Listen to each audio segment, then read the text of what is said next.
En todos los movimientos religiosos antiguos y en las escuelas que pertenecen a la denominada Nueva Era, existe la creencia de que en el mundo hay lugares sagrados, centros de poder, centros de energía donde hay una mayor radiación de la energía o de la luz de Dios o como lo querramos llamar.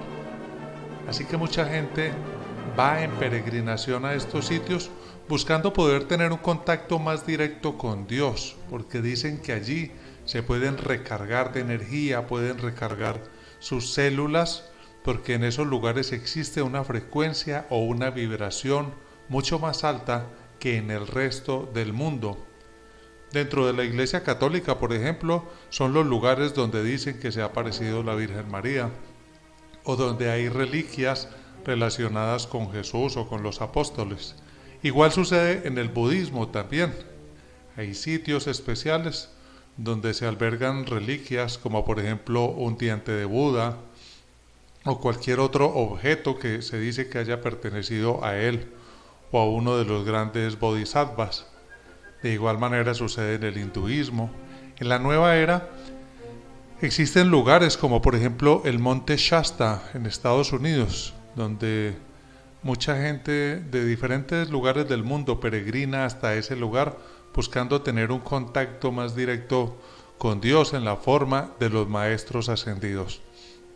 Pues bien, hago esta introducción porque esto tiene mucho que ver con lo que les voy a contar a continuación y es la manera como descubrí que esa creencia de que existen lugares más sagrados que otros en realidad es un mito.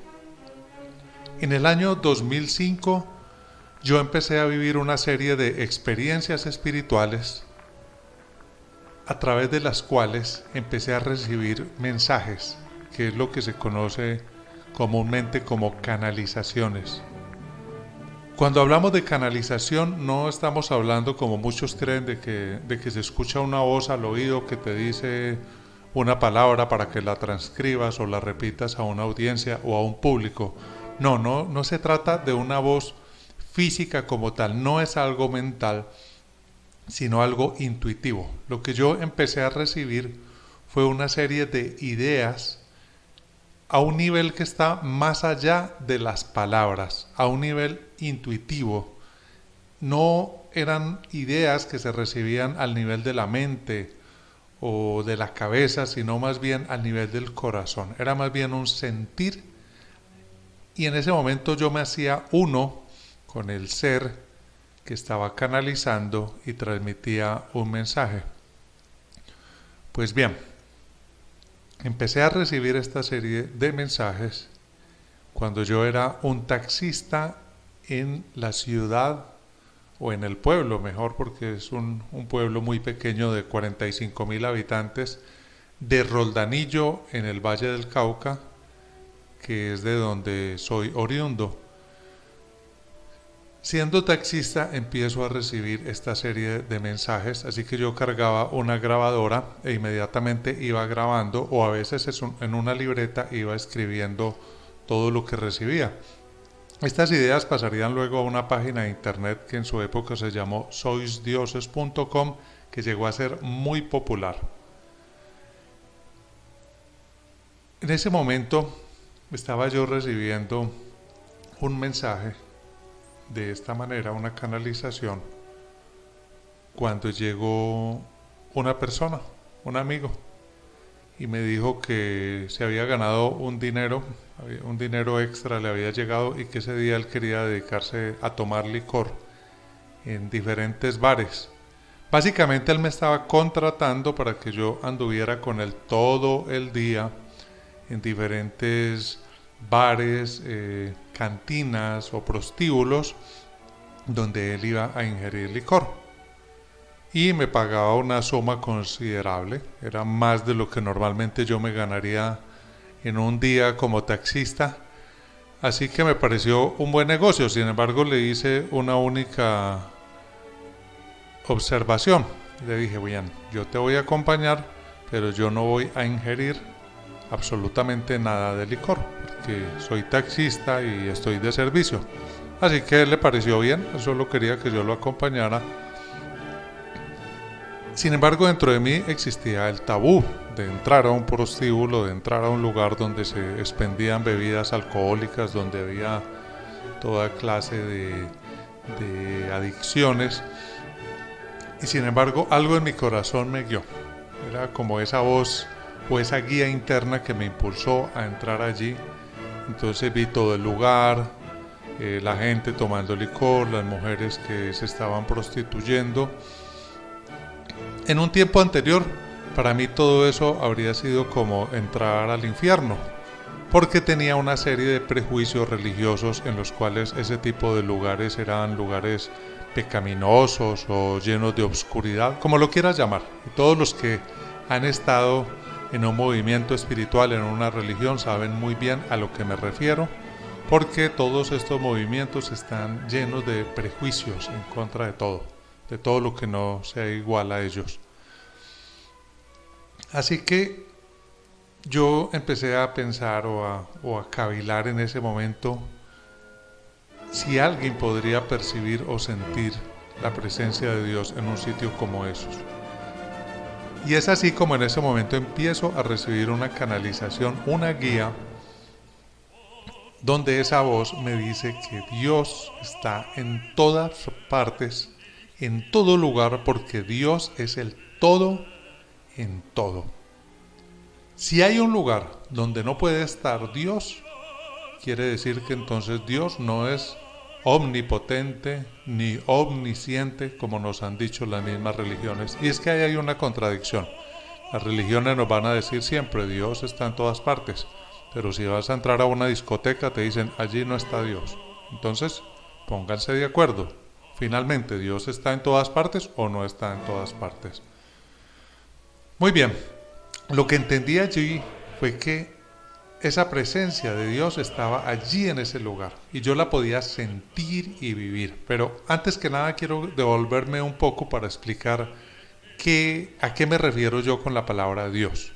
Particularmente les digo, esa palabra no me gusta, me parece una palabra limitante, me parece una palabra que está relacionada en la mente con el Dios judeocristiano. Cuando decimos Dios acá en Sudamérica, nos imaginamos a un señor barbado sentado en un trono y no me gusta eso.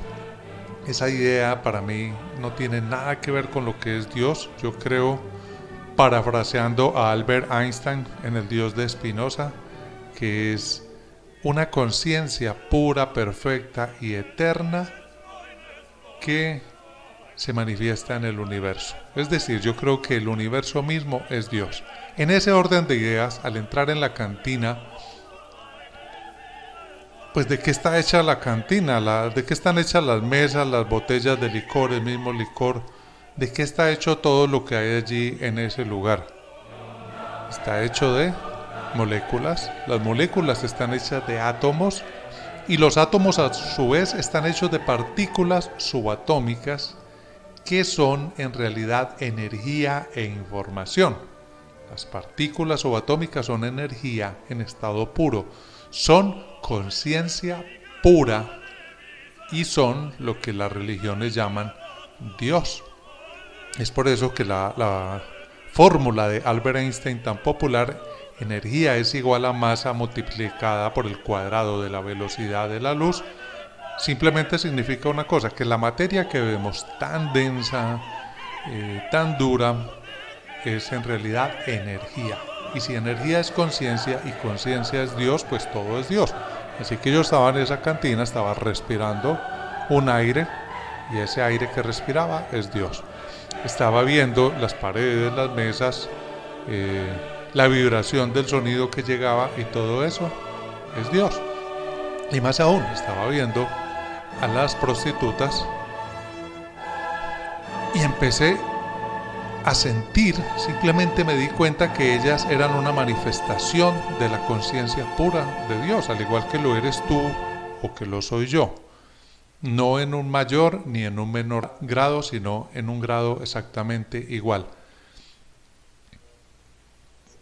Todos los seres humanos Todos los seres que estamos en la tierra somos extensiones de esa conciencia pura, perfecta y eterna que las religiones llaman Dios. Somos extensiones y somos Dios viviendo una experiencia humana.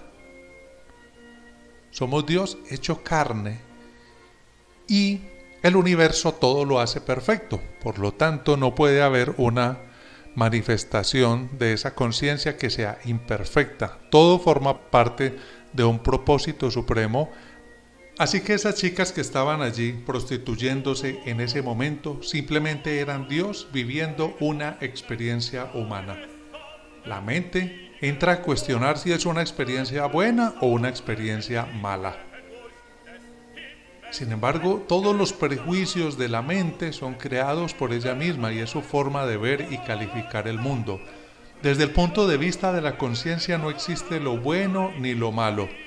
Todo lo que sucede a una extensión particular de esa conciencia, a una extensión de Dios, es una experiencia perfecta de aprendizaje.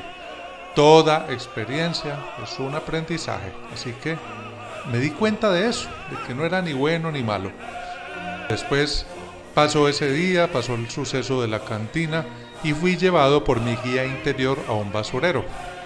Había mucho desorden, malos olores, basuras, el lugar donde se arrojaban las basuras en Roldanillo en ese momento, a campo abierto. Y allí nuevamente empecé a sentir la presencia de Dios, la conciencia pura, la divinidad, a sentirla y a verla en todo, porque aunque había basura en estado de putrefacción, olores nauseabundos, detrás de todas esas sustancias en descomposición había moléculas, átomos, energía, conciencia, Dios. Es decir, que aunque la forma parezca imperfecta, siempre se esconde Dios allí. Es por ello que aquella frase que repito muchas veces me encanta: el universo todo lo hace perfecto, todo forma parte de un plan, de un propósito, que puede que en el momento como tal no lo comprendamos, pero siempre hay un propósito supremo detrás de todo y siempre está la conciencia pura y perfecta detrás de todo. Así que fue allí donde comprendí que irme a buscar un contacto más perfecto con Dios en un lugar al que considero sagrado, tener que viajar hasta la India, tener que viajar hasta el Himalaya, ir al monte Shasta, lo que en realidad significa es que soy incapaz de ver y sentir a Dios aquí y ahora, en el mundo presente. En mi vida presente soy incapaz de sentirlo, así que tengo que irme a un lugar aparentemente sagrado a buscarlo. Y eso es una ilusión, eso denota que estoy todavía atrapado en la conciencia dual de la separación, en el dualismo, que es donde veo al hombre y a Dios como dos entes totalmente separados. Por eso tengo que irme a buscar esa experiencia espiritual a un sitio al que considero espiritual o sagrado. Ahora, esto no quiere decir que si tengo la oportunidad de ir a un sitio de estos, entonces no voy a ir, por supuesto. Solo que entendiéndolo de una manera distinta.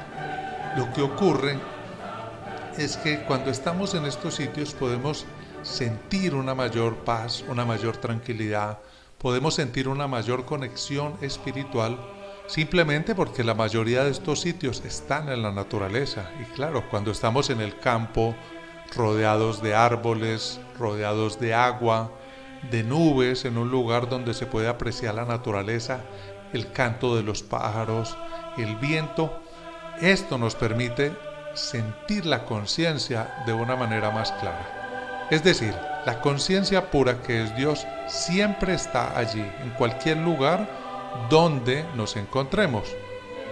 Y hay algunos lugares donde puede ser más difícil sentirla y en otros más fácil. Si estoy en medio de un carnaval, de un bullicio y estoy identificado con la mente, va a ser más difícil sentir esa conciencia pura allí. Ahora, si estoy conectado desde el ser, en el aquí y ahora, puedo sentir esa conciencia divina en cualquier lugar, de la misma manera. Cuando estamos en el proceso del despertar espiritual, es mucho más fácil hacerlo en el campo, en la naturaleza. Por eso la gente va al monte Shasta y siente esa conexión, pero es la misma conexión que se puede sentir en el Nevado del Ruiz o en cualquier otra montaña del mundo, así no la consideremos sagrada. Y otra de las cosas es que cuando estamos en templos, en una iglesia católica, en un templo gótico, en Machu Picchu, en Luxor, en Egipto, también se siente más esa conexión con lo divino, con lo espiritual, porque esos templos están construidos de una manera geométrica, matemática. Y es que la geometría es una representación de la conciencia en el mundo de la forma. El universo está hecho en el lenguaje de las matemáticas, en el lenguaje de la geometría. Y cuando estemos en cualquier lugar, en cualquier templo, sea en la India, sea en Japón, sea en una iglesia católica, en un templo budista, pues estos templos se construyen siguiendo un rigor geométrico que forma parte de la ingeniería, de la arquitectura. Y cuando los seres humanos estamos en un lugar donde percibimos esta geometría tan perfecta, sentimos esa conexión con el universo. Porque es que el universo, o el cosmos, como lo llamaron de los griegos, es orden. La palabra cosmos significa orden. Y cuando estoy en una iglesia, cuando estoy en un lugar como Machu Picchu, que veo las construcciones geométricas tan perfectas, entonces me conecto con el orden cósmico, con la conciencia cósmica de una manera más fácil. Esto no quiere decir que no la podamos percibir en otros lugares. Ya para terminar, ¿cuál es mi conclusión? Por supuesto que es mucho más agradable estar en sitios bellos, limpios, ordenados, tranquilos y silenciosos. Y cuando estamos avanzando en nuestro despertar espiritual, eso es lo que empezamos a buscar, la belleza, el orden, el silencio. Así que cuando nos encontremos en cualquiera de estos lugares, disfrutemos de ese silencio, de ese orden, de esa belleza, de esa conexión con la conciencia cósmica que podemos percibir allí. Y si por algún motivo la vida nos lleva en un momento a estar en un lugar donde hay ruido, donde hay caos, donde hay suciedad, la invitación es a que no mantengamos un prejuicio negativo acerca de esa situación, sino que podamos darnos cuenta que en medio de ese ruido, de ese aparente caos, porque detrás de todo caos siempre hay un orden superior, detrás de esa suciedad o de esas condiciones degradantes de vida en las que nos podamos encontrar en un momento dado, siempre detrás de todo eso está la conciencia pura y eterna que llamamos Dios, porque cada una de las moléculas, los átomos y las partículas subatómicas que componen las estructuras físicas del lugar, de las personas, de lo que hay allí, están hechas de conciencia pura y perfecta, están hechas de Dios, son Dios. Por eso es que se dice que Dios es el todo en todo, y no puede haber un lugar donde no exista o donde no esté Dios. Así que esa es la invitación que te hago. Cuando estamos en el camino del despertar, cuando empezamos a vibrar en la frecuencia de la conciencia, pues vamos a atraer a nuestra vida experiencias de conciencia, experiencias de belleza, de limpieza, de orden, porque es allí hacia donde nos vamos a ver atraídos, porque empezamos a vibrar en esa frecuencia. Nos volvemos resonantes con el orden, con la limpieza, con la belleza, así que somos atraídos a ese tipo de lugares. Y sin embargo, si en algún momento la vida nos pone en un lugar donde no se encuentra ni el orden, aparentemente, ni la belleza, ni la limpieza, entonces la invitación es a darnos cuenta de que el universo nos está colocando allí para que descubramos que detrás de ese aparente caos, desorden, suciedad, también está la conciencia. Y en el momento en que logramos descubrir esto, ya desaparece la dualidad, desaparece la división de la mente. Bien lo dijo Ramakrishna, quien decía que en el momento en que el agua de una cañería fuera igual para nosotros al agua del río Ganges, se lo decía a sus discípulos, en ese momento habrán comprendido todo.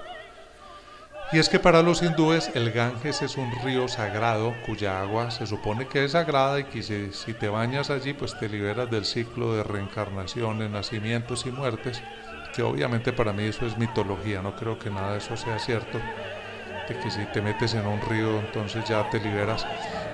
Sin embargo, los hindúes creen en eso, es un agua pura, como en la iglesia católica el agua bendita. Entonces la gente lleva agua del Ganges para sus casas y las guarda como una reliquia, como algo espiritual en una botella.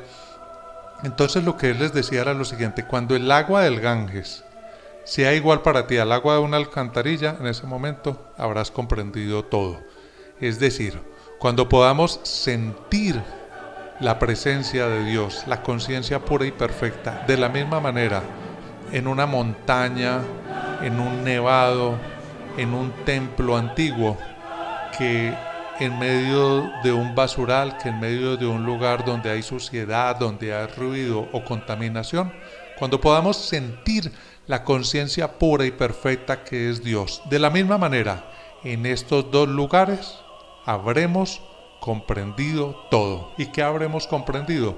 Que Dios, el gran yo soy del universo, el ser que yo soy, es el todo y está en todo, y no hay absolutamente ningún rincón del universo, por sucio o ruidoso que sea, donde la conciencia pura y perfecta que yo soy no pueda estar. Antes de terminar, quiero contarles qué pasó con esas canalizaciones, con esas voces espirituales que escuchaba en mi corazón. En ese momento, para el año 2005 hasta el año 2012 que duró esta experiencia como canalizador, en mi mente todavía me creía separado de Dios. Creía que Dios estaba allá en el cielo lejano y yo estaba acá en la tierra. Por eso percibía a Dios como una voz que me hablaba, una voz distinta a mi propia voz. En el año 2012 viví una experiencia completa en la no dualidad. Me sumergí en la conciencia cósmica, en el uno. Por lo tanto, esa voz, ese maestro externo que me hablaba en el corazón, pude comprender que era mi propio ser, que solo hay un solo ser, una única conciencia. Así que todos los maestros, todos los ángeles, todos los dioses se fundieron en el ser que yo soy. Y en ese momento comprendí que no hay dualidad, que no hay dos, que no hay separación. Así que dejé de escuchar esa voz del maestro espiritual externo, no porque me hubiera separado de ella, sino porque me hice uno con ella, o mejor, comprendí que éramos uno. Por lo tanto, ya no necesitaba escucharla como algo externo a mí, sino como la voz en mi corazón que habla. Aquí, ahora, en este momento, es la misma voz que está hablando, pero ya desde el uno. Ya no hay división, solo hay una conciencia de unidad. Es por eso que este sendero espiritual que comparto con ustedes es el sendero de la no dualidad. En el hinduismo se llama Advaita, no dos, no dualidad, significando que no hay dos, no hay una separación entre Dios y yo, hay uno solo. Un solo Dios. ¿Y quién es Dios? Yo soy. Tú lo eres. Todos los seres lo son. Desde la hormiga más pequeña hasta el elefante, la ballena, las galaxias, las estrellas. Todo es manifestación del único Dios que yo soy. Y cuando digo yo soy no me refiero al ego, a la mente. No me refiero a Walter Velázquez, que es quien habla, sino me refiero a la conciencia de la que todos formamos parte. Por eso cuando Moisés le pregunta a la zarza ardiente cuál es su nombre, y cuando vaya al pueblo de Israel me pregunten quién me ha enviado, ¿qué voy a decir? Y la zarza le responde, yo soy el que yo soy. Este es mi nombre por siempre y así se me conocerá de generación en generación. Este es el nombre más allá de todo nombre y es el nombre, el gran yo soy con mayúsculas que absorbe dentro de sí toda la dualidad en un solo ser, una sola conciencia. Como decía Nisargadatta Maharaj, el yo soy es el nombre del universo. El universo se llama a sí mismo yo soy. Y este es el nombre del uno. Un día lleno de conciencia para todas y para todos.